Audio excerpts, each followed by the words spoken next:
Makanya orang sini itu kampungnya banyak. Karena apa? Hidup dimanapun bisa. Di lereng Merapi ya hidup, di pojok minggir ya hidup, di mana aja hidup orang Jawa itu. Hidup sendiri itu hidup, berdua gitu sama istrinya. Hidup di mana? Hidup cari air nggak susah, cari makanan nggak susah. Di Arab nggak bisa. Begitu ada sumber makanan yang berebut di situ banyaknya luar biasa. Makanya orang Arab harus punya saudara banyak. Makanya sampai di sini pun kalau keturunan Arab selalu ibn gitu. Kalau di sini nyaman, nggak boleh ngambil air di situ, bikin sumur di sebelahnya, ada sumbernya. Makanya di sini desanya banyak. Orang Arab kota, karena untuk menguasai resources butuh saudara yang banyak. Nah itu makanya ketika makanan aja susah, kok disuruh zakat, repot bagi orang sana. Apalagi suruh puasa, sudah tahu panas kayak gitu suruh puasa. Wah repot katanya, ajaran ini Tuhan ini merepotkan gitu. Lu puasa itu bagi orang Arab ketika musim panas susahnya luar biasa. Orang sini puasa lari ke tepi sungai, nyemplung beres, berteduh di bawah pohon pisang sambil sinsot, enak. Makanya orang sini itu puasanya itu nggak khusyuk karena sumber makanannya banyak. Orang Arab kalau puasa khusyuk karena keluar rumah lihat padang pasir. Siapa pengen makan padang pasir? Makanya orang sini kamu daripada keluar rumah lihat jambu, lihat apa, daripada itu mending tidur. Makanya dalil yang paling terkenal di Indonesia itu naumuso imin ibadatun. Jadi tidur itu adalah bagian dari ibadah, karena potensi nggak khusyuk ketika keluar rumah itu tinggi. Nah itulah makanya orang sini kalau bulan puasa lebih banyak tidur. Nah, akhirnya susah nyarinya karena tidur. Daripada susah-susah nyari dimerconi. Makanya bagi orang Indonesia mercon itu sesungguhnya adalah bagian dari proses puasa yang punya sistem kultural yang seperti Indonesia. Maka Pak Kapolres, mercon jangan terlalu dilarang.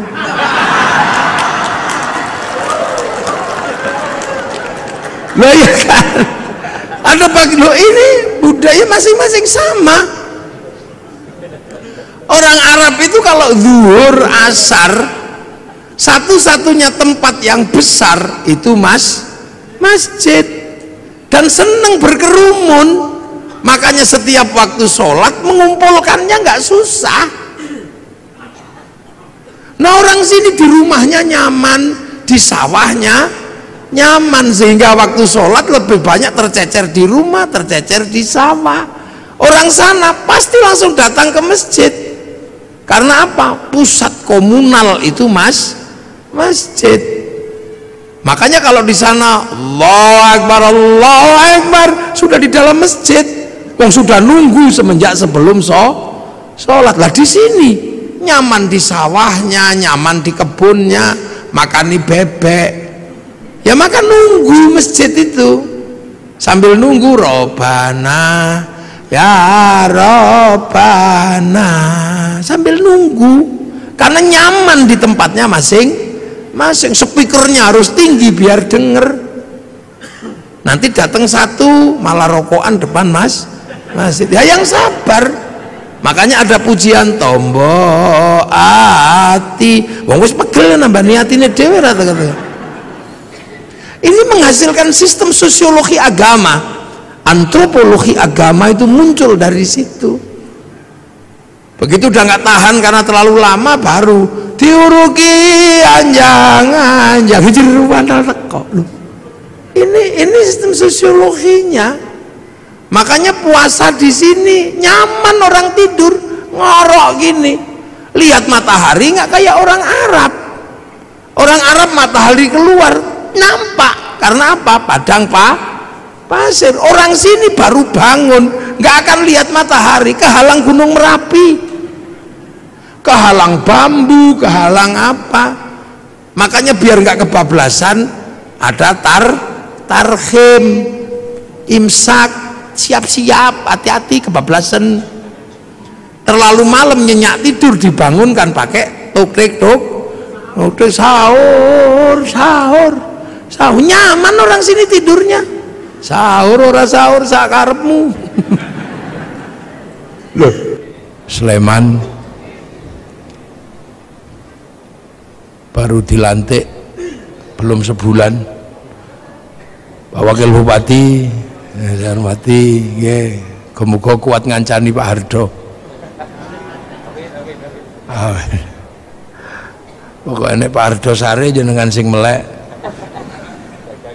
jaga gawang beserta Ibu Bupati, Ibu Wakil Bupati yang saya hormati, Pak Kapolres juga baru, Pak Polres Tabes,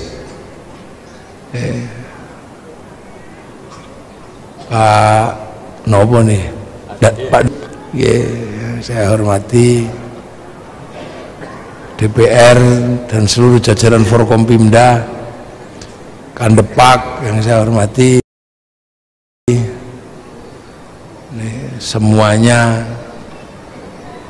nih sing nerbang yang saya hormati. Loh, langsung terbang. Para hadirin wal hadirat yang berbahagia, alhamdulillah. Ini peringatan nuzulul Quran. Jadi istilahnya itu peringatan turunnya Al-Quran. Turun itu pengertiannya dari dulu ya, dari atas ke bawah. Jadi itu turun, jadi Quran itu turun. Nah, istilah nuzulul Quran itu ya lebih mendekati kebenaran, karena turun. Angka terendah itu satu. Nah, 2 lebih tinggi dari 1 kecuali juara kelas. Kalau juara kelas 1 lebih tinggi dari 2. Tapi kalau tangga 2 lebih tinggi dari 1. Nah, Quran itu posisi awalnya itu memang tinggi, karena posisi awal Al-Quran itu di langit ke-7. Jadi Al-Quran itu posisi pertamanya itu di langit ke-7, terus turun ke langit 1 ini. Ini kan langit 1 ini.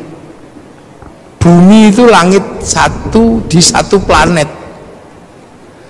Langit 1 itu isinya Merkurius, Venus, Bumi, Mars, Jupiter, Saturnus, Uranus, Neptunus, Pluto. Nggak tahu ini sudah dianulir apa belum Pluto ini. Dianulir, jadi Neptunus, cuman sampai Neptunus.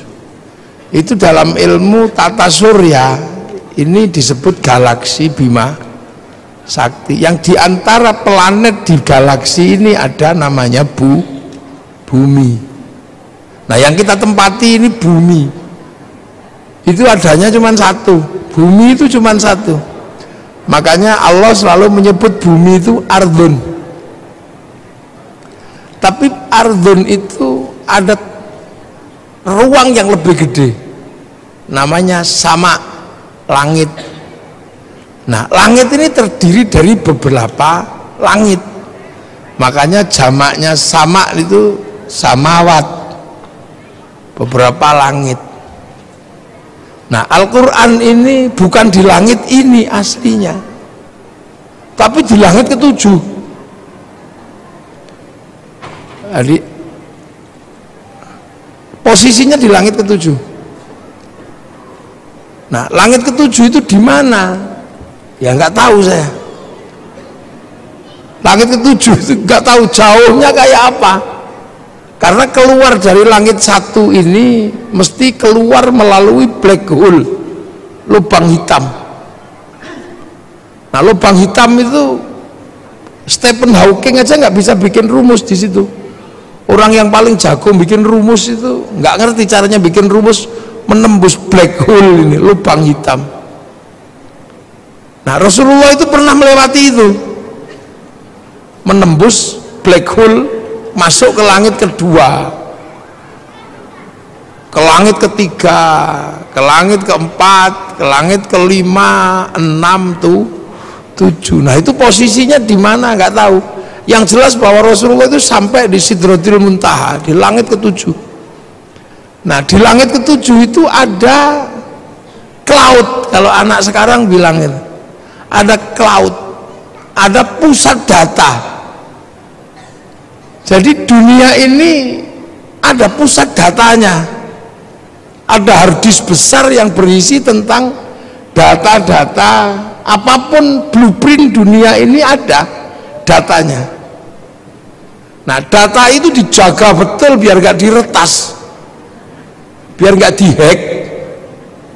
Siapa yang punya potensi untuk meretas itu? Iblis. Makanya dijaga. Nah, karena itu sangat terjaga, cloud atau harddisk catatan-catatan dunia itu, maka itu disebut lauhil mahfud.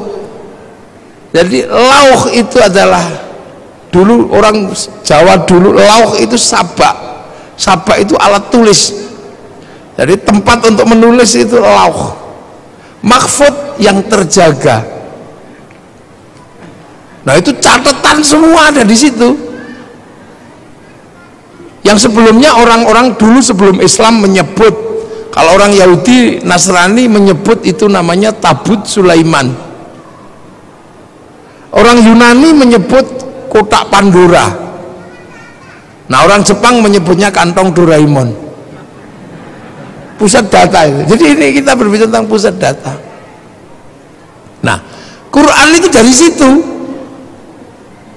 Bal huwa Qur'anum Majid fi lauhim mahfud. Jadi Quran itu downloadan sebenarnya. Yang download Rasulullah melalui proses sampai 15 tahun di Gua Hira, itu proses download. Makanya Quran itu turun itu seperti PDF, ada passwordnya. Nah, passwordnya ya alif lam mim, kaf ha ya ain shad, alif lam ra, itu password sebenarnya. Makanya itulah yang disebut algoritma Al-Quran. Kalau anak sekarang mungkin menyebutnya coding. Jadi alif lam mim itu coding itu sebenarnya. Maka rumus membacanya beda. Rumus membacanya bukan pakai alif ba ta, tapi pakai abjadun hawazun. Ada itu ilmunya. Nanti kapan-kapan sampean datang ke Pondok Minggir, tak ajari cara baca codingnya itu. Kitabnya banyak, ada Al-Awfaq, kitabnya Imam Ghazali, yang oleh orang Indonesia disebut wafak atau rajah itu. Tiba-tiba ada huruf ain, ketemu mem, lam, terus tempel ke di pintu itu coding sebenarnya. Yang karena kita nggak bisa mencerna terus disebut bid'ah, disebut musyrik, karena kita nggak bisa mencerna, karena itu coding. Makanya akhirnya kalau kita lihat huruf seperti itu di dalam Al-Quran, langsung kita sebut maknanya Allahu a'lamu bimuradi, hanya Allah yang tahu maksudnya. Itu sesungguhnya coding. Jadi Quran ini downloadan kalau dalam bahasa anak sekarang. Nah, manusia itu juga berasal dari situ. Jadi sebelum sampean di sini itu juga diregister di situ duluan. Jadi manusia sebelum fanfukhur ruh, sebelum roh itu tiup ke dunia ini, manusia itu juga diregister di situ. Dicatat dulu di situ, di lauh itu, ditanya, alastu bi rabbikum, kamu lupa nggak kalau nanti kamu tak turunkan ke sana itu, ke bumi yang jauh itu, kamu lupa nggak kalau aku ini Tuhanmu? Sampean semua pernah jawab di hadapan Allah, qalu bala syahidna, ya Allah, saya saksi bahwa engkau Allah. Ya sudah, akhirnya manusia juga diturunkan ke sini. Nah, ketika manusia diturunkan ke sini, terus tiba-tiba ya sama menjadi makhluk bumi. Makanya Quran itu disebut petunjuk. Petunjuk buat siapa? Buat manusia. Ibaratnya Al-Quran, ibaratnya pabrik itu mengeluarkan TV, maka di situ juga ada buku petunjuk pemakaian TV, buku petunjuk pemakaian handphone, buku petunjuk pemakaian ini. Makanya Quran itu disebut hudan, disebut petunjuk. Untuk siapa? Lil muttaqin. Itu. Nah, muttaqin ini. Makanya muttaqin itu yang pertama kali adalah alladzina yu'minuna bil ghaib. Jadi jangan salah. Jadi karena ini sebuah sistem di mana sistem ini tidak semuanya bisa dibuka oleh manusia, maka Quran itu sebelum ini jadi petunjuk dikasih coding dulu, alif lam mim. Loh, makanya muttaqin itu adalah orang-orang yang meyakini bahwa ada yang gaib. Karena apa? Ya karena nggak kelihatan.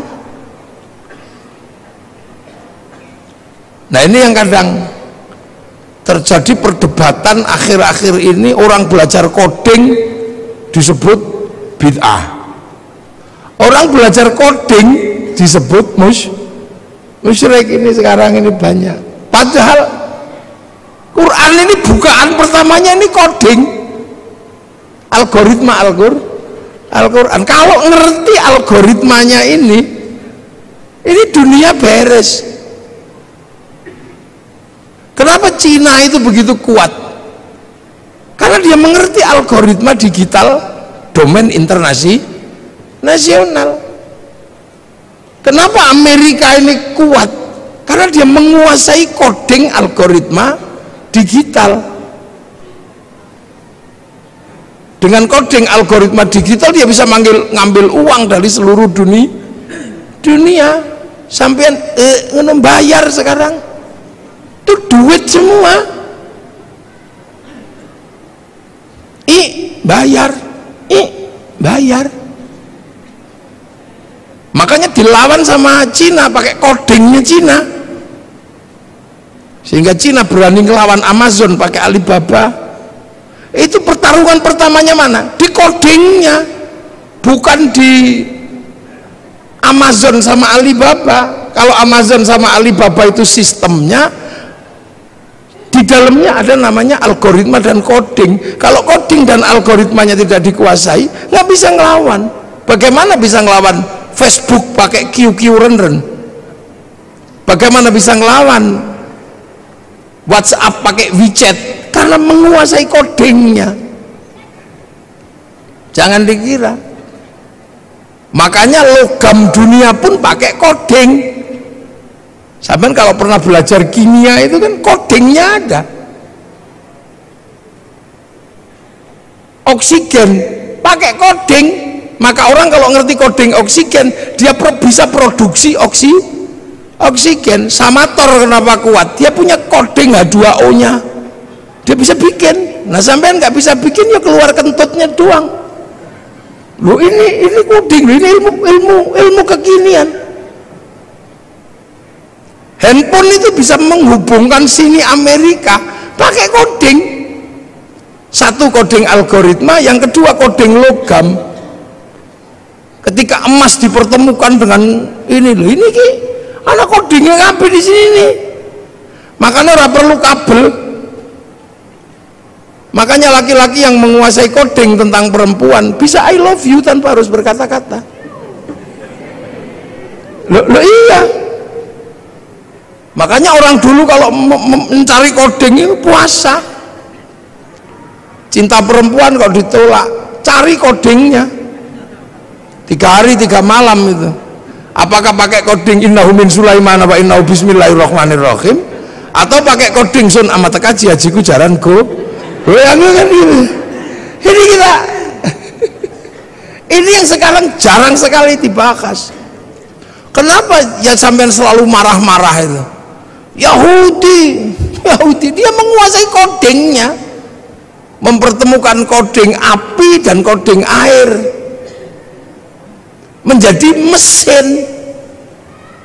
Kita tahunya cuman pakai motor ngwes gitu, tapi kok bisa besi ketemu dengan platina, besi ketemu dengan pertamak, ketemu dengan pertalite. Nah, saya nggak bakas itunya, ngapain bakas itunya? Itu bukan, saya nggak begitu. Itu nggak, itu loh. Tuh. Jadi jangan dikira. Ini yang kadang hari ini kenapa kemudian kita ini terlambat. Al-Quran kita selalu baca sebagai print out. Maka ketika Al-Quran kita selalu baca sebagai print outnya, ya isinya hukum-hukum petunjuk pemakaian. Tapi petunjuk pemakaian TV, kenapa TV bisa menyala? Itu ada kodingnya di situ. Bagaimana gambar yang tidak kelihatan bisa diterima oleh TV yang lain? Itu koding. Logamnya masuk koding. Yang kebetulan ahli logam dunia itu adalah Nabi Dawud, punya kitab namanya Zabur. Nah, kitab Zabur dan Nabi Dawud itu masih dipegang oleh orang Yahudi. Makanya Yahudi yang menguasai koding logam dunia, dan hari ini dunia dikendalikan oleh logam. Maka wajar saja kalau Yahudi yang menguasai sistem teknologi dunia. Lu jangan dikira sampean ini koding semua di sini nih. Kok bisa besi so ngirim gambar gitu. Lah itu.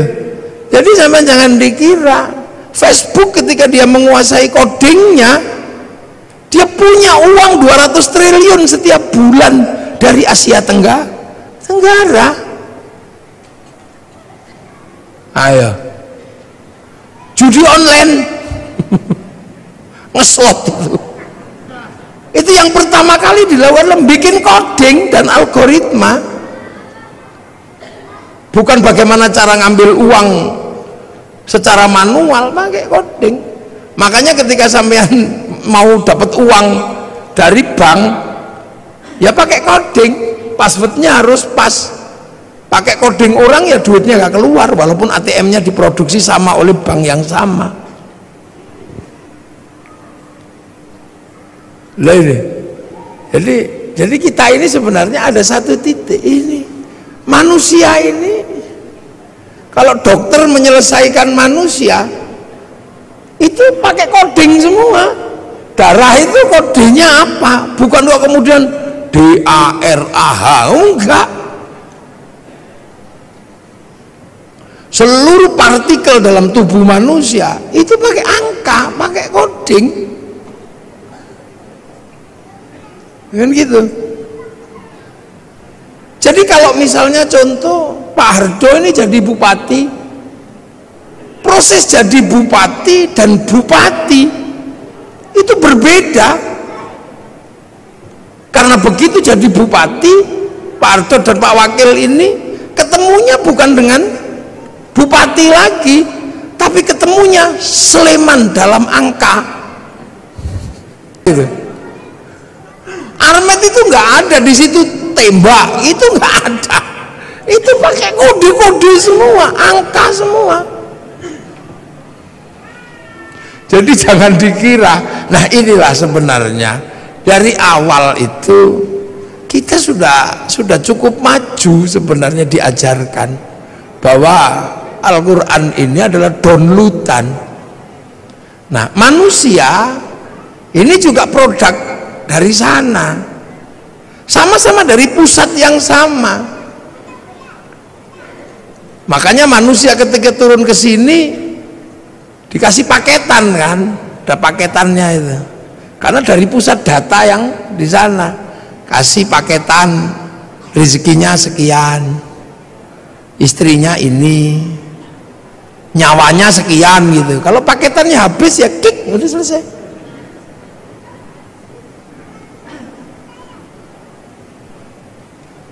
Gitu. Makanya pertama kali Quran itu Iqra, Bismi Rabbika, memperkenalkan sesuatu yang ada di luar manusia sebagai pemilik semesta. Jadi pemilik semesta, Ismu Rabbika, kamu baca atas nama Tuhanmu. Tuhan siapa? Belum. Ismu Rabbika itu siapa? Belum. Masih berbicara tentang Rob, bahwa ada penguasa semesta dan kamu ada di semesta itu. Alladzi kholaq, yang bikin kamu. Karena waktu itu manusia nggak ngerti, taunya bahwa manusia itu ya hadir dengan sendirinya. Apalagi di Arab kan, yang waktu itu ya taunya yang bikin manusia itu ya lantaran patung, tapi yang bikin ya tetap bapaknya kan gitu. Kalau nggak dibikin ya nggak keluar. Itu dia nggak ngerti bahwa ada semesta Tuhan, itu nggak ngerti. Makanya manusia pertama kali diajarkan, kamu harus tahu bahwa ada realitas universal, realitas mutlak, kalau di luar realitas parsial seperti kamu. Kamu ini realitas parsial seperti realitas sapi, realitas ini. Tapi di balik itu semua ada yang mutlak. Nah itulah penguasa gaib, pemilik gaib itu. Yang kamu lihat karena kamu nggak kelihatan, atau yang kamu nanti akan lihat tapi hari ini belum kelihatan. Akhirat itu gaib karena kamu belum nyampe sana, nanti kamu akan sampai. Sederhana itu aja, ya sudah, kamu bawa, ada yang bikin. Yang kebetulan Rasulullah di Mekah, karena orang Mekah waktu itu sudah nggak ngerti bahwa dunia dan seisinya itu ada pemiliknya. Karena Mekah itu lama ditinggal Nabi. Nabi terakhir di Mekah itu Nabi Ismail. Setelah Nabi Ismail pindah ke Filistin, orang Mekah nggak ngerti Nabi. Wis belas orang ngerti Nabi wong Mekah itu. Makanya disebut fatrah. Jadi nggak ngerti karena sudah lama ditinggal Nabi. Orang Sleman karena nggak pernah ditinggal kiai, ya tahu kiai. Makanya ketika kiai datang ya bupati aja nyambut. Karena Sleman tahu kiai, karena nggak pernah kosong semenjak Islam datang ke sini. Sleman ini selalu terjaga, sehingga selalu ada kiainya. Maka generasi kesekian pun masih tahu kiai, gitu. Masih tahu ulama. Di Irian yang tidak pernah diajarkan tentang kiai, jangan pernah membayangkan mereka kenal kiai. Makanya kalau kiai datang ke sana nggak usah minta disambut, orang sana nggak ngerti karena nggak pernah ada kiai. Sering saya contohkan, mungkin kalau saya di sini orang tahu kiai, saya di Irian dikira tim pemburu babi, ya nggak usah marah, ya nggak usah emosi. Makanya Rasulullah itu ketika harus berbicara tentang Rob itu penuh kesabaran di Mekah itu, karena orang Mekah nggak ngerti. Makanya Rasul nggak suka marah-marah, kamu hancurkan, enggak. Yang tahu Rasulullah itu Rasul itu di Mekah waktu itu cuman Allah, nggak ada yang ngerti. Beda kalau Rasul lahir di Filistin. Filistin itu secara teologi, secara sosiologi, secara antropologi masih ketunggon. Apa ketunggon itu? Masih ditungguin Nabi. Jadi orang tahu Nabi kalau di sana. Kalau di sana nggak ngerti. Kalau Nabi lahir di Palestina gitu, enteng. Aku nabi, oh ya kamu nabi kan. Nah, orang lain di Mekah ngaku nabi, makanya orang Mekah nggak ngerti nabi, makanya saksinya hanya Allah. Wa kafa billahi syahida, hanya Allah saksinya. Sudah gitu pelajaran Tuhan itu repot bagi orang Arab waktu itu, sulit. Tuhannya Tuhannya kelihatan, patung diajarkan kepada Allah yang tidak kelihatan. Robnya banyak diajarkan Rob satu, Tuhan satu, susah. Kalau beribadah susah lagi, suruh wudhu itu susah bagi orang Arab karena pakai air. Air itu bukan budaya Arab, karena di Arab nggak ada air, diminum aja susah kok suruh wudhu, apalagi suruh jinabat, tambah susah lagi. Kalau seandainya budaya air itu di Indonesia gampang. Makanya kalau sesuai budaya Arab mestinya toharo itu hanya sampai di tayamum, di debu. Jadi Islam itu bukan Arab sentris, karena pelajaran dasarnya sangat berbeda dengan budaya Arab. Jadi Islam itu sangat berbeda yang diajarkan Rasul dengan budaya Arab. Orang Arab nggak ada air, diajari pakai air. Sudah tahu makanan itu susah, tiba-tiba disuruh sedekah, disuruh zakat. Orang Arab itu cari makan susah, harus berburu. Makanya orang Arab itu kalau berburu saudaranya harus banyak. Kalau berdagang kafilahnya harus banyak. Kafilah yang saudaranya nggak banyak diajar sama kafilah yang mayoritas mate. Makanya orang Arab itu saudaranya harus banyak. Makanya tradisi orang Arab itu seneng ngitung saudara bin ini, bin ini, bin ini. Untuk apa? Membangun komunitas. Karena sistem survive-nya orang Arab adalah komunal. Nek kekuatannya sedikit kalah sama suku, dikit kalah. Begitu berebut air gitu, saudaranya cuma 5, ditabrak yang saudaranya 20, hilang. Sementara cari air di tempat lain susah. Ada pohon satu tiba-tiba berteduh di situ enak itu, kedatangan suku yang lebih besar ditabrak habis. Makanya mereka harus punya suku yang besar. Makanya orang Arab itu punya tradisi ngitung saudara, ibn al. Lah orang Jawa ya nggak terlalu ngitung, dipecat sama saudaranya yang ini hidup di sebelah situ hidup. Makanya orang sini itu kampungnya banyak. Karena apa? Hidup dimanapun bisa. Di lereng Merapi ya hidup, di pojok minggir ya hidup, di mana aja hidup orang Jawa itu. Hidup sendiri itu hidup, berdua gitu sama istrinya.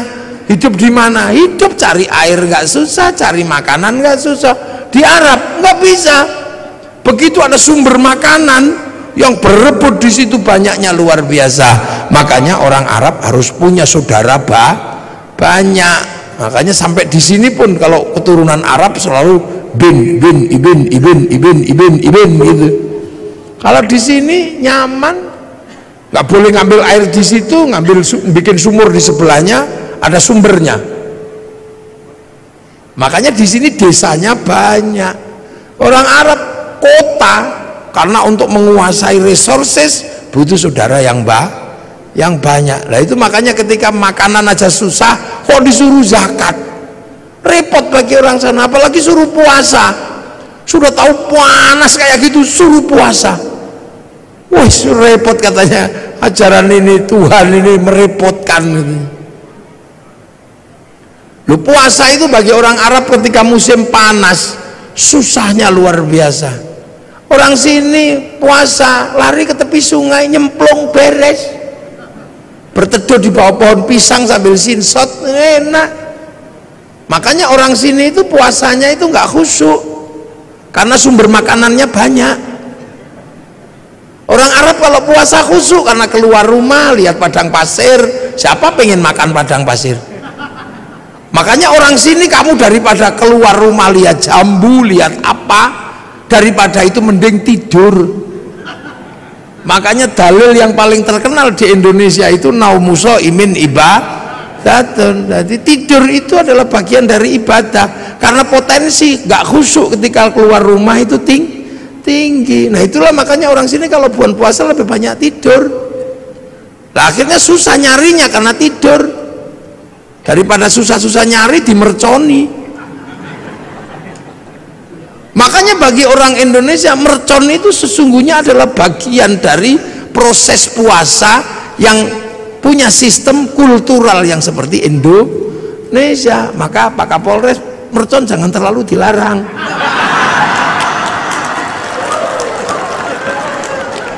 Loh ya kan, ada bagi lo ini budaya masing-masing sama. Orang Arab itu kalau zuhur, asar, satu-satunya tempat yang besar itu masjid, dan senang berkerumun. Makanya setiap waktu sholat mengumpulkannya nggak susah. Nah orang sini di rumahnya nyaman, di sawahnya nyaman, sehingga waktu sholat lebih banyak tercecer di rumah, tercecer di sawah. Orang sana pasti langsung datang ke masjid. Karena apa? Pusat komunal itu masjid. Makanya kalau di sana Allahu Akbar, sudah di dalam masjid, yang sudah nunggu semenjak sebelum sholat. Lah di sini nyaman di sawahnya, nyaman di kebunnya, makani bebek. Ya maka nunggu masjid itu, sambil nunggu Robana ya Robana, sambil nunggu, karena nyaman di tempatnya masing-masing. Speakernya harus tinggi biar denger. Nanti datang satu malah rokokan depan masjid. Ya yang sabar. Makanya ada pujian tombo ati, wong wis pegel nambah niatine dhewe rata-rata. Ini menghasilkan sistem sosiologi agama. Antropologi agama itu muncul dari situ. Begitu udah nggak tahan karena terlalu lama, baru diuruki anjang jeruan teko. Ini sistem sosiologinya. Makanya puasa di sini nyaman, orang tidur ngorok gini, lihat matahari nggak kayak orang Arab. Orang Arab matahari keluar nampak, karena apa? Padang pasir. Orang sini baru bangun nggak akan lihat matahari, kehalang Gunung Merapi, kehalang bambu, kehalang apa. Makanya biar nggak kebablasan ada tarhim, imsak, siap-siap, hati-hati kebablasan. Terlalu malam nyenyak tidur, dibangunkan pakai tokrik sahur. Nyaman orang sini tidurnya. Sahur ora sahur sakarepmu. Loh, jadi proses di sana ini berbeda. Makanya ketika ajaran itu masuk susah, apalagi haji itu bagi orang Arab itu masalah. Kalau nggak saking kuatnya ajaran keyakinan, apa? Tawaf.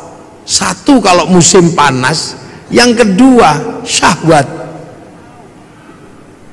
Orang Arab itu kalau lihat kaki, tangan dan muka, wah itu syahwatnya luar biasa. Sementara kalau tawaf, ini muka harus dibuka. Betapa kita bisa melihat orang-orang yang indah di sana. Sementara pada saat yang sama, yang laki-laki disuruh pakai baju, nggak boleh dijahit. Coba kalau mau mendabelkan tinggal wes gitu aja. Ini sosiologi agama.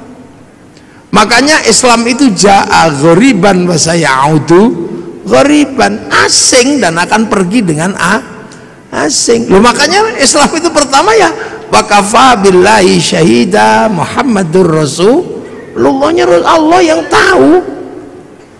Sampai kemudian orang Arab ada yang bisa menerima. Nah itu yang disebut walladzina ma'ahu, orang yang bersama Rasulullah. Rasulullah, para sahabat. Makanya sahabat itu ya orang Arab, karena Islam itu turun di Arab. Sahabat ya Abu Bakar, Umar, Utsman. Nggak ada sahabat namanya Joni gitu, atau Hardo, itu nggak ada. Ya Danang, Edi, ya nggak ada. Wong itu baru terjadi proses di sana, sampai akhirnya orang-orang yang mengikuti Rasul ini bentrok sama yang tidak mau.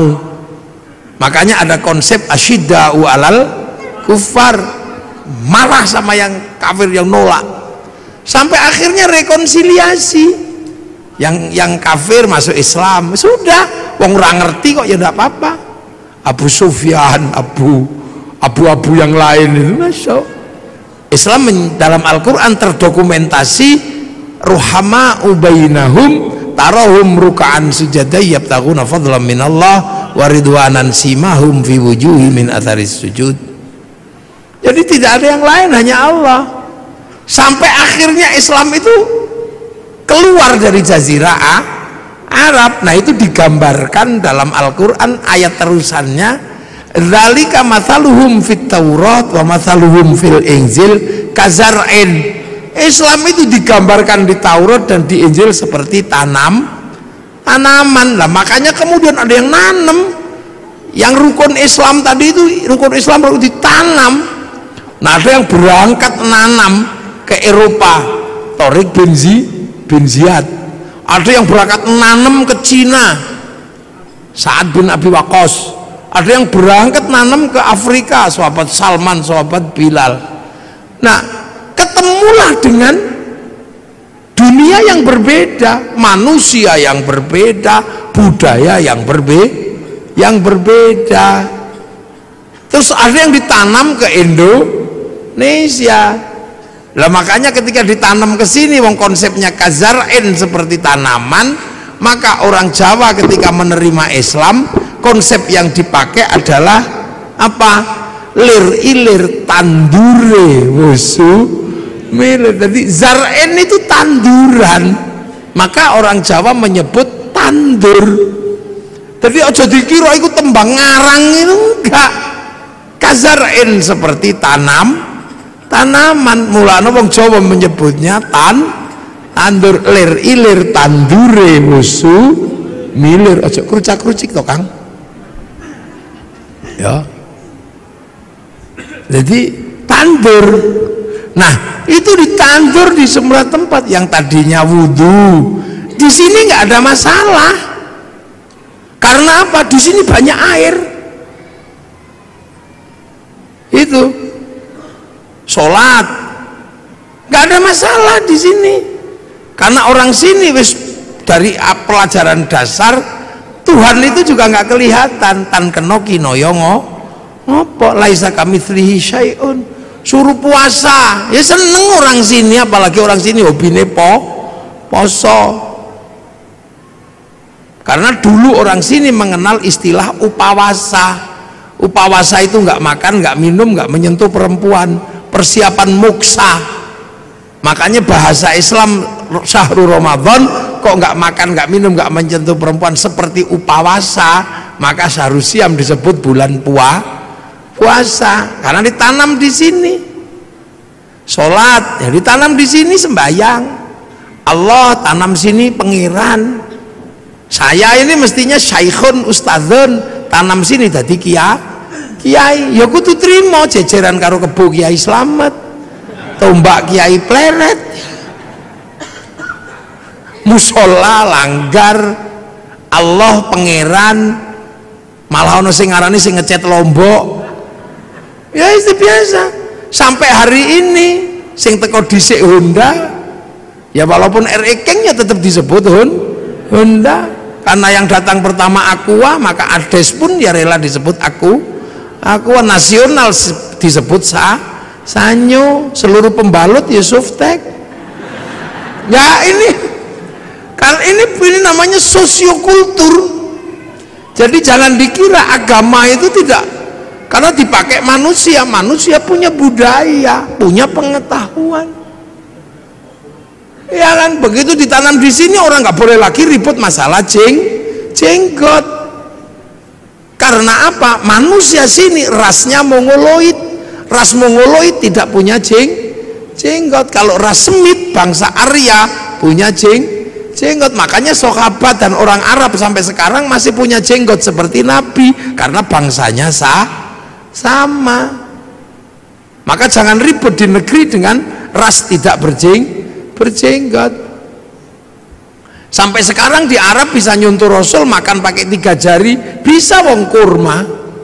Lah tekan kene soto ya ndak bisa.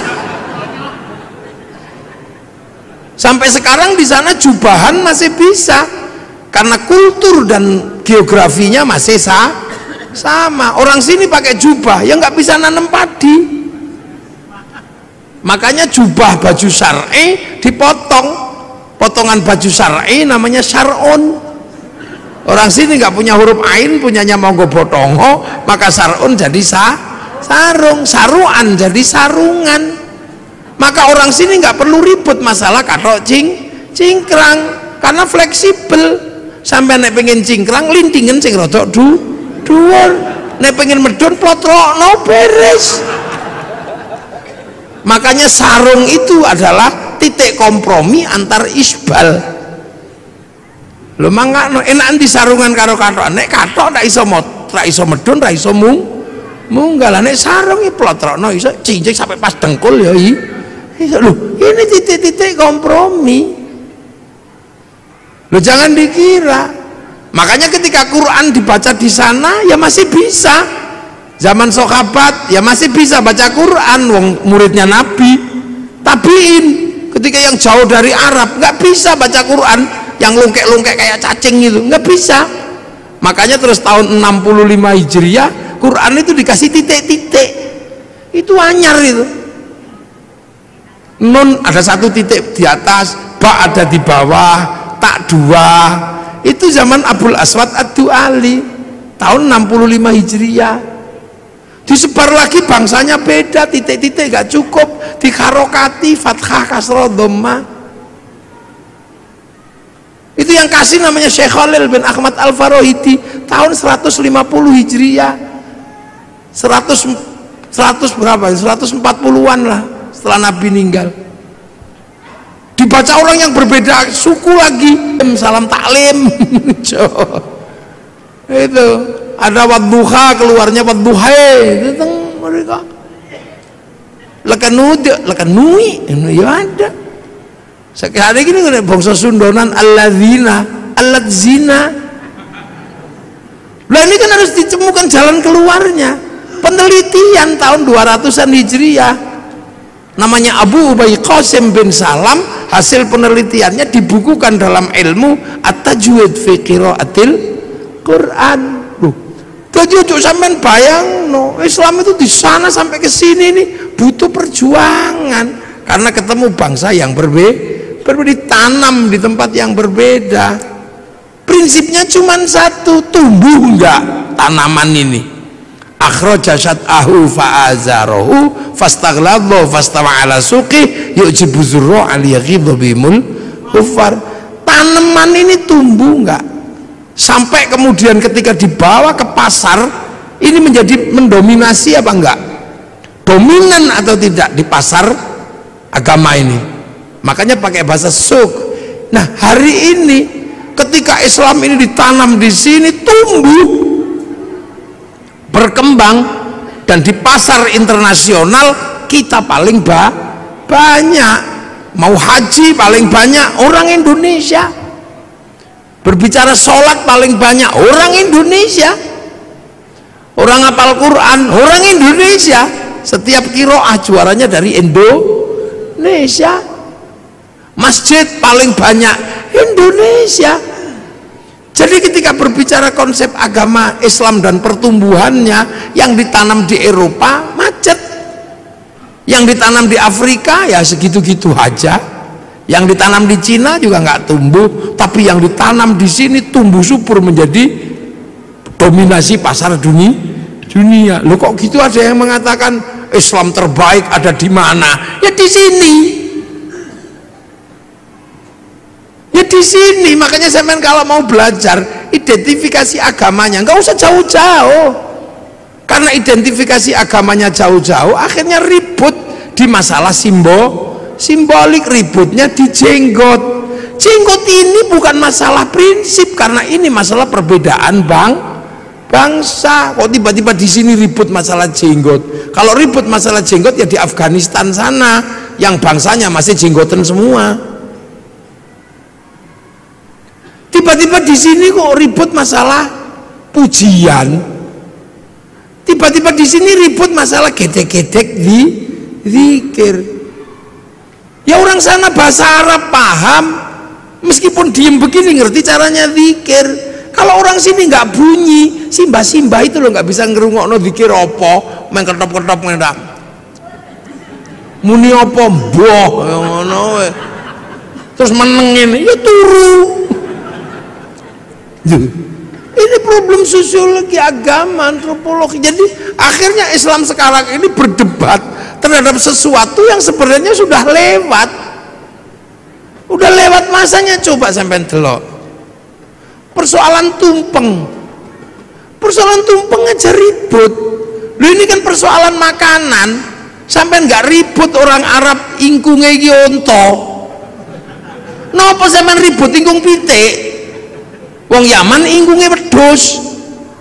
Sama delok itu Raja Salman kalau menyambut tamunya makan bersama, ingkungnya unta, Pak. Lengkene wedhus sing 20.000, pitik sing 20.000 sampean ribut.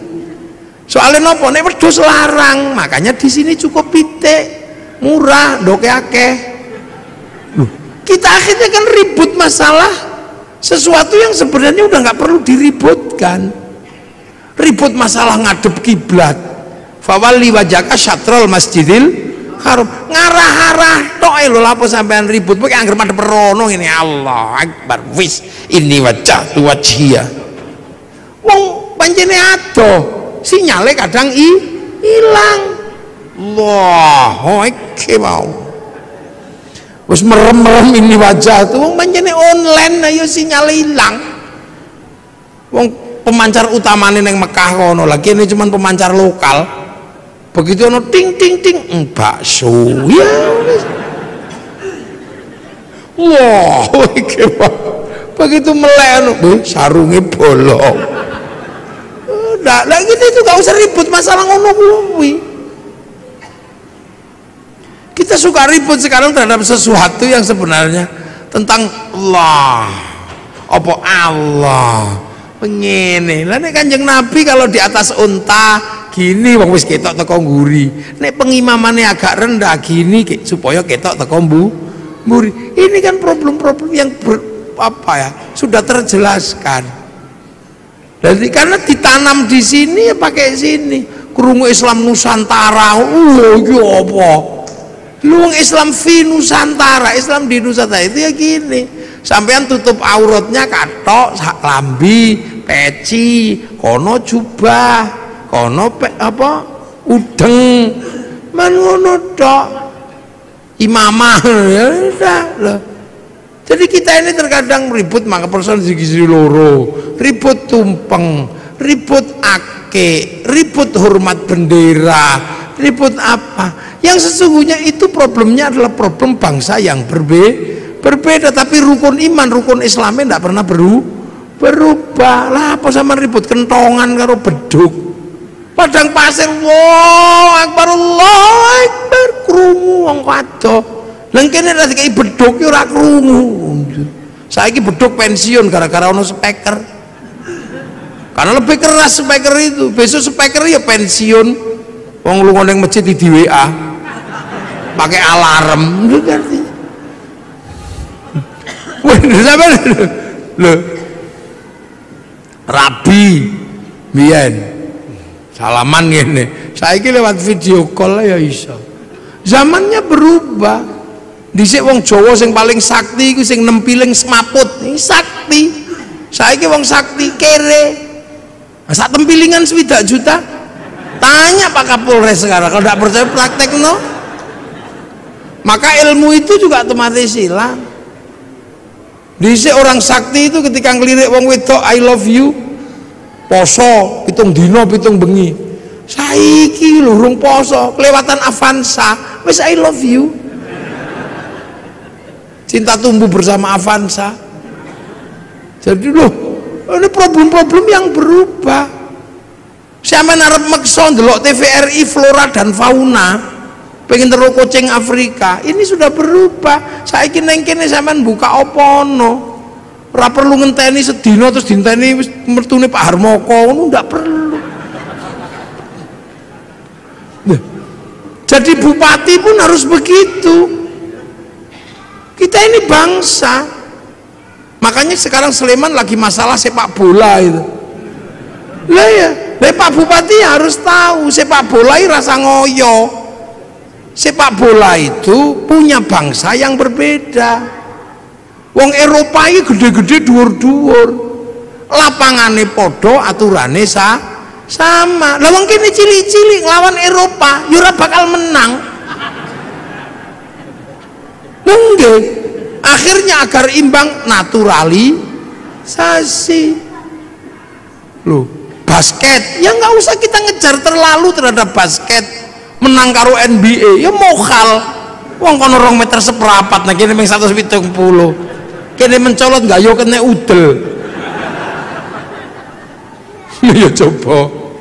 Ya maka Sleman ini yang menggalakkan olahraga yang mungkin. Bentek mungkin.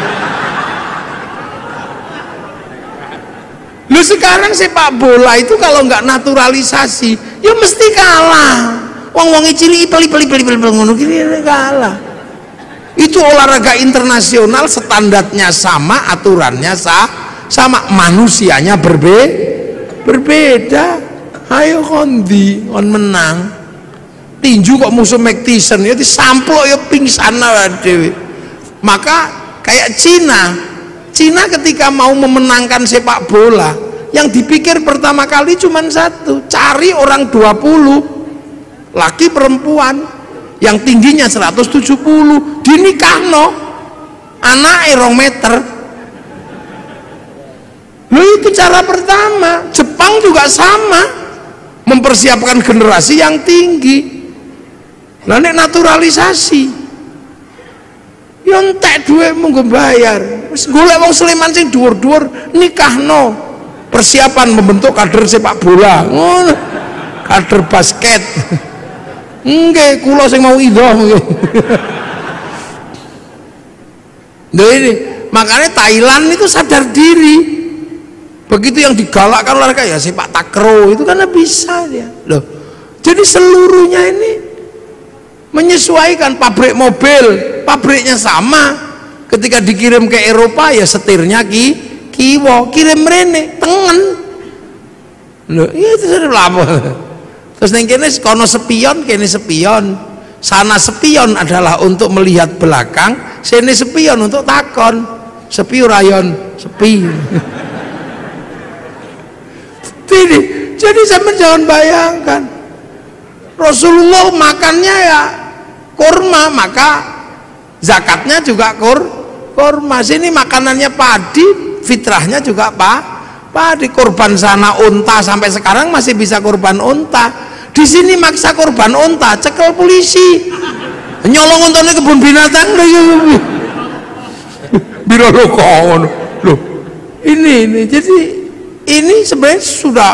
Nah, yang perlu dipahami ulang adalah bagaimana Al-Quran ini menyelesaikan problem yang sudah terbuka, yang dulu dibuka oleh para ulama terkait algoritmanya. Siapa ini yang akan ngurus? Kalau print outnya udah semuanya banyak yang hafal lah, penghafal terbanyak, tapi memahami codingnya ini.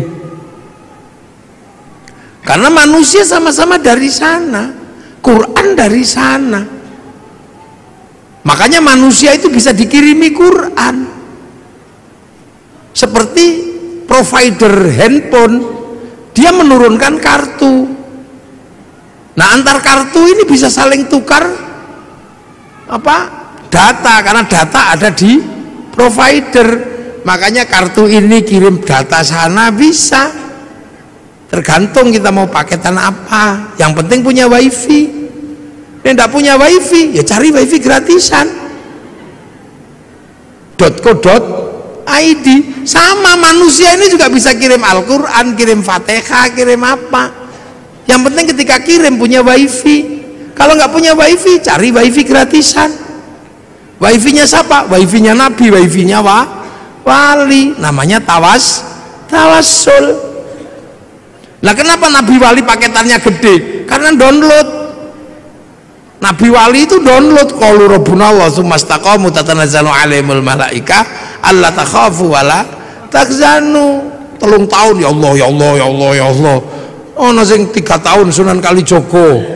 Syekh Abdul Qadir 25 tahun ya Allah ya Allah ya Allah. Download, maka wali-wali itu paketannya besar. Makanya bisa mengerti hati orang karena bisa meretas. Wali-wali mau macam-macam sampean dihack karo para wali wae sampean paketannya gede, wong download. Nah, sampean kalau diajak download langsung tidur. Ya Allah ya Allah ya Allah ya Allah. Ya Allah ya. Alayo gringgingen.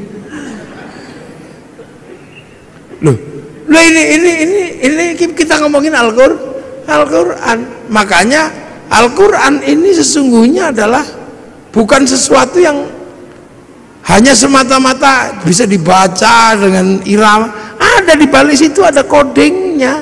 Sampean menguasai codingnya itu, beres urusan dunia. Sampean rande duit itu, ngerti codingnya, sudah tulis saja, ditempel aja di pintu tol itu, tok gitu. Coding duit ning Al-Qur'an. Orang kaya lewat situ mesti inget sampean jenenge. Tak tulis coding prek. Muafik ngono ya lek kok iki. Mlane wong biyen ana angel di coding wis rampung. Lah ngono terus jarane klenik ngono wis yang itu ya salah. Padahal zalikal kitabul la raiba fi, pertama niku hudal lil muttaqin alladzina yu'minuna bil ghaib. Nah saiki anggar krungu ghaib ngono gudiken. Lu padahal Quran itu ya butuh pertama kali ya kok gaib. Makanya ada orang belajar ilmu hizib, ilmu mahabbah, ilmu apa itu karena apa? Bahwa jangan sampai gaib itu menjadi pemikiran tok, tapi dia harus menjadi experience of religion, pengalaman keagamaan. Makanya ono sing sampai jerokno zikir gitu, ya Allah ya Allah ya Allah ya Allah ya Allah ya Allah gitu. Nah untuk itu semua ya men harus ngerti donya niki ana sing duwe sapa? Rob, pangeran. Nah ismu rabbika iku sapa ae, sapa apa jenenge pangeranmu. Makanya Quran pertama kali Fatihah itu bunyi pertama apa? Bismillahirrahmanirrahim, sebut asmane Gusti Allah. Nah ismu rabb iku sapa ae? Ya 99 itu walillahil asmaul husna fad'uhu biha. Makanya ada orang yang seumur hidupnya cuma nyebut-nyebut tok ya Allah ya Allah ya Allah ya Allah ya Allah ya Allah ya Allah. Loh, perintah pertama sebut asma Allah. Sebut. Ndas ora iso muni diajari apa? Gede-gede ya Allah ya Allah ya Allah ya Allah. Tangan nggak bisa bunyi cekeli tas bokong nggak bisa bunyi suruh duduk. Kaki nggak bisa bunyi suruh sila, supaya semua bisa menyebut asma Allah. Dok subhanallah, pecak telek masya Allah, ngelunggui udut iya Allah. Ini kan pelajaran dasar, sebut asma Allah. Makanya kalau ada orang gedek-gedek, oh coba lokno, kan itu mengajari kepalanya agar bisa mengenal Allah. Nek ana wong nyekel tasbih aja mbolokno karena mengajari tangan menyebut asma Allah. Nek ana wong sila aja mbok nesoni, itu kaki sedang diajari menyebut asma Allah. Nah nanti kalau semua asma ini sudah kamu sebut, hatimu akan apa? Tumbuh, nyumber itu apa? Nyumber itu akan keluar apa? Ar-Rahman, kamu akan tahu semesta Tuhan bahwa Allah itu penuh belas kasihan. Ar-Rahman kang welas asing dalam dunia lan akhirat. Jadi sesuatu di dunia dan di akhirat itu dapat rahmatnya Allah. Makanya sampean nggak usah marah sama orang. Cina, wih lo Cina itu neng donya berarti oleh welas Asia Gusti Allah. Makanya orang Islam itu bisa berhubungan sama Cina dengan inten. Kapan? Ya ketika sholat. Orang sholat pasti berhubungan sama Cina secara inten. Kenapa? Karena sholat itu nutup aurat. Tutup aurat itu kain. Kain itu urusannya pabrik kain. Nah pabrik kain itu sing duwe Cina. Mula aja ngamukan karo Cina ne lunga udah. Loh, ini dunia ini nggak ada yang berdiri sendiri.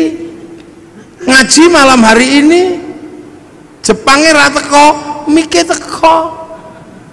Sampean wudu itu urusannya sama air, tapi air diurus sama pipa sanyo diurus Mas Pion. Sampean ra entuk ngamuk pabrik. Lunga haji pesawat dae wong Yahudi mati sampean nglangi.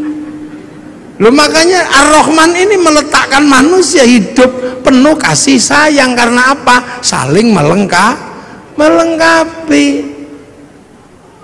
Itu kurikulum dasar menjadi manusia yang integrated. Makanya kiai-kiai nek pokon maca Fatihah bismillah ilang emoh. Karena nek sampai kehilangan bismillah dia akan kehilangan kurikulum dasar menyebut asma Allah. Mulane wong nek maca Fatihah kok bismillah ilang, dia nggak punya kurikulum dasar menyebut Allah. Begitu ra duwe kurikulum dasar menyebut Allah, ya kaku. Makanya wong nek maca Fatihah bismillah ilang, keras. Dikit-dikit marah. Nah ini di sini ini sebenarnya adalah pembelajaran dasar. Nah, hal-hal seperti ini kadang tidak disampaikan. Karena apa? Ini butuh konsekuensi logis. Konsekuensinya apa? Harus ada laboratorium Al-Quran misalnya. Depak Sleman harus membuat laboratorium untuk belajar coding Al-Quran. Itu Depak harus tanggung jawab. Kalau Depak tanggung jawab, ya bupati harus biayai.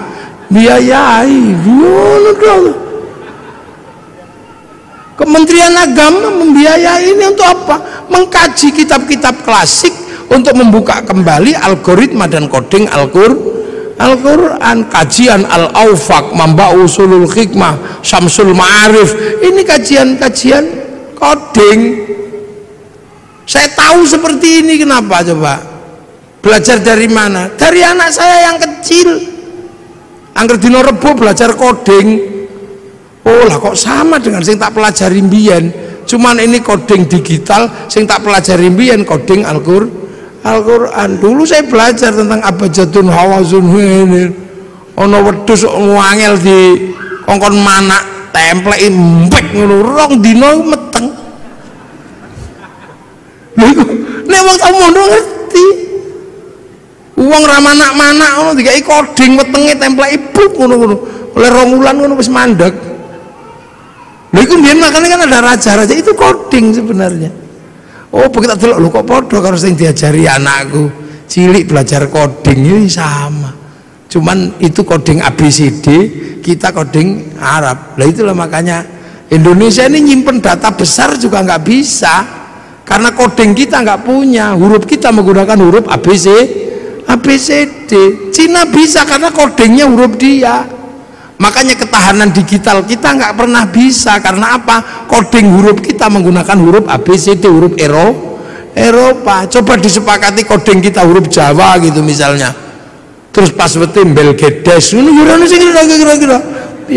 Tapi untuk kebutuhan itu butuh laboratorium besar.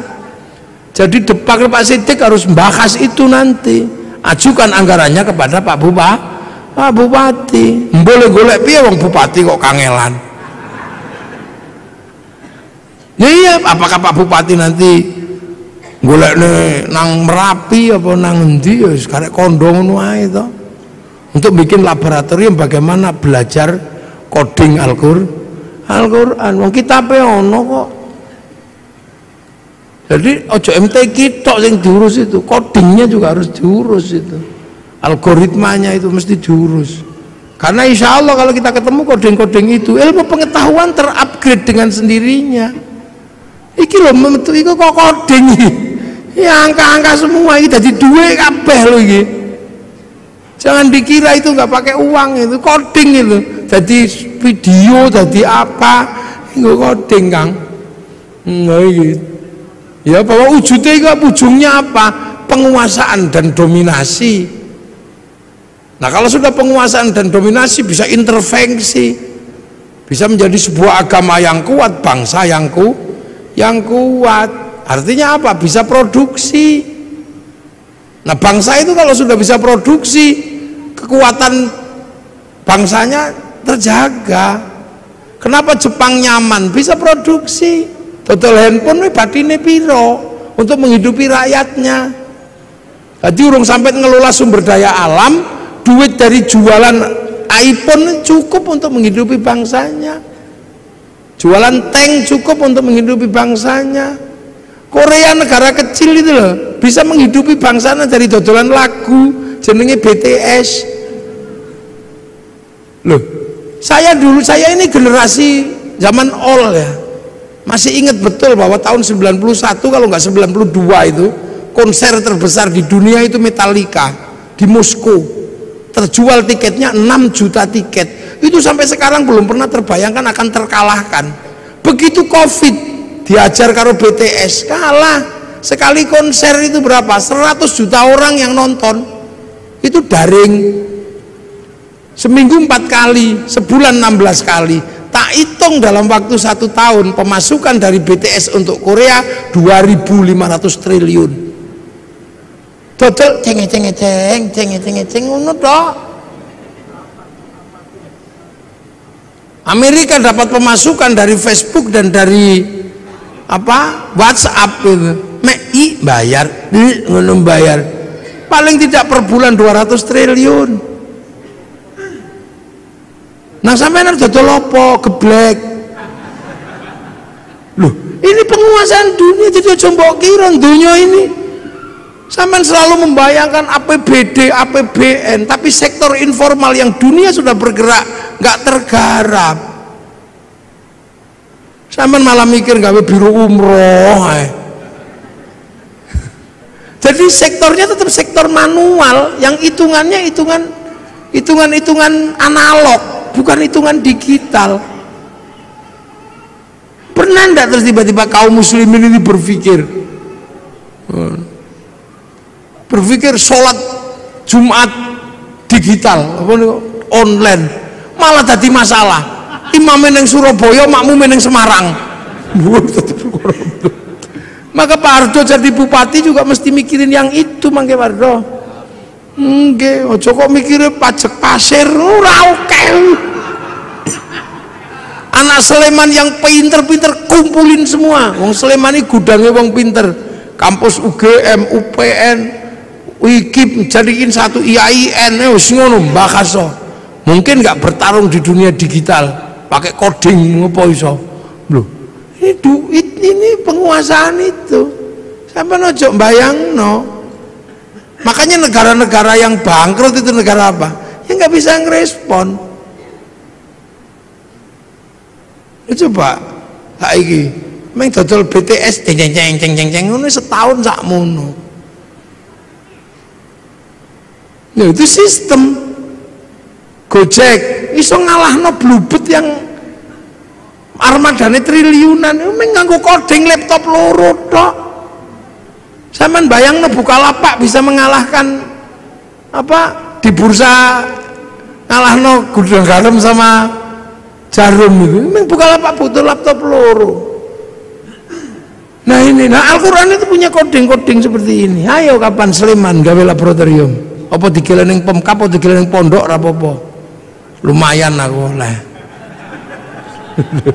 Nah nang gawe ning Pemkap ya ndak apa-apa, cuman kan pembiayaannya terlalu gede. Karena kalau di Pemkap itu sing biayai bupati, jadi mesti hitungannya wah rada gede. Nah nek ning pondok kan gratisan.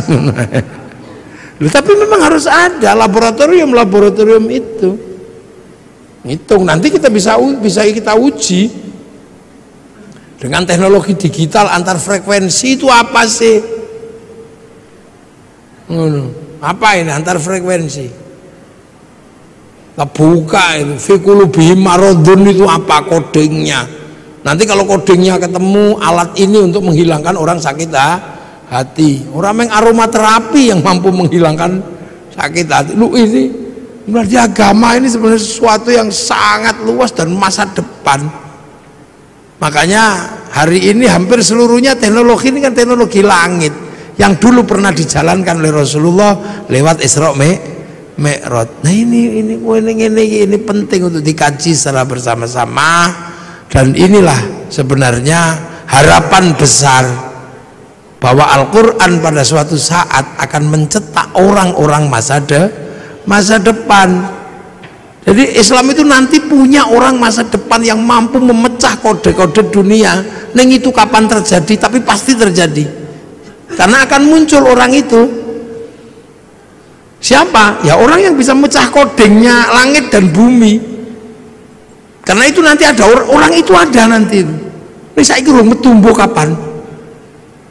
Karena orang itu sudah disebut di dalam Al-Quran bahwa nanti pada suatu saat akan ada orang yang mampu memecah koding-koding dunia ini. Jadi dalam penciptaan langit dan bumi akan dipecahkan rumusnya oleh ulul albab. Inna fi khalqis samawati wal ardi wa ikhtilafil laili wan nahari la ayatil li ulil albab. Jadi ada nanti itu orang namanya ini pemecah koding. Siapa? Alladzina yadhkurunallaha qiyaman wa qu'udan wa 'ala junubihim wa yatafakkaruna fi khalqis samawati wal ard.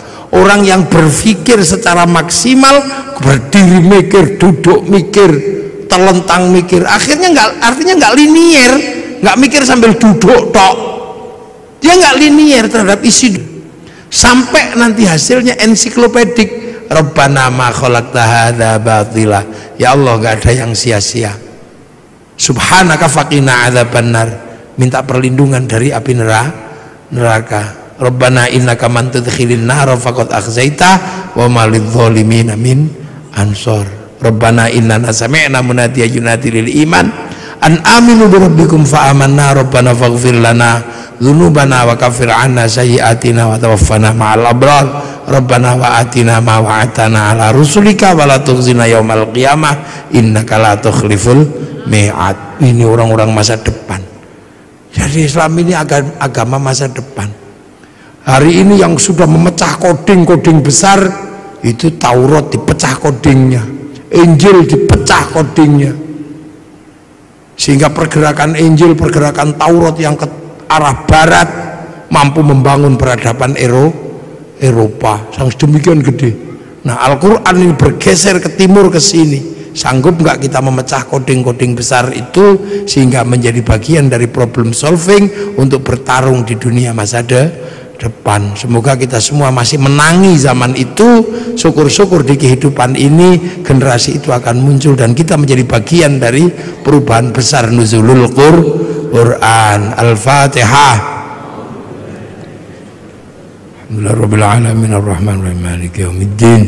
Iyyaka na'budu wa iyyaka nasta'in ihdinas siratal mustaqim siratal ladzina an'amta 'alaihim ghairil maghdubi 'alaihim waladdallin. Amin. Bismillahirrahmanirrahim. Alhamdulillahirabbil alamin. Hamdan na'imin hamdan syakirin hamdan yuwafi ni'amaka fi mazida.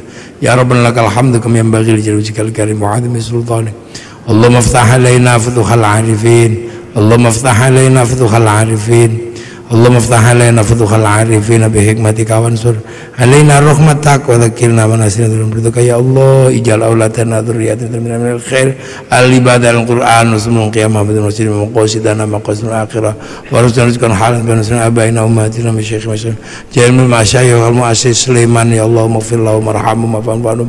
Allahumma tahrimna ajrun murtabin ba'dhum fi alam. Allahumma ij'al qabrana tabaradil jinan.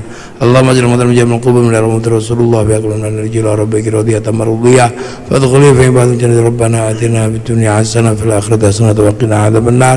Sallallahu alaihi sayyidina Muhammadin walhamdulillahi rabbil alamin. Fatihah.